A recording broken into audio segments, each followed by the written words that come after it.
জাতিসংঘের অধিবেশনে অংশ নিচ্ছেন না মোদি।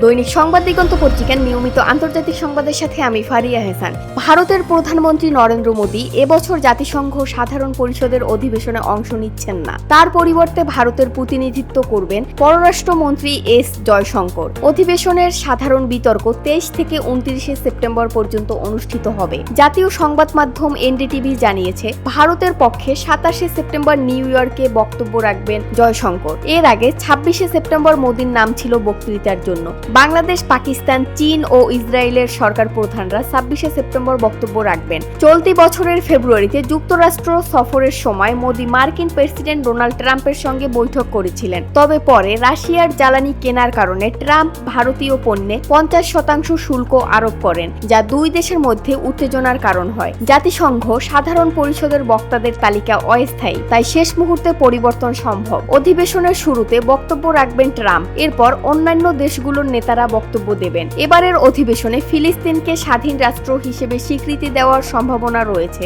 তবে মাহমুদ আব্বাসের ভিসা বাতিলের কারণে যুক্তরাষ্ট্র এই প্রক্রিয়ায় ব্যাঘাত ঘটিয়েছে।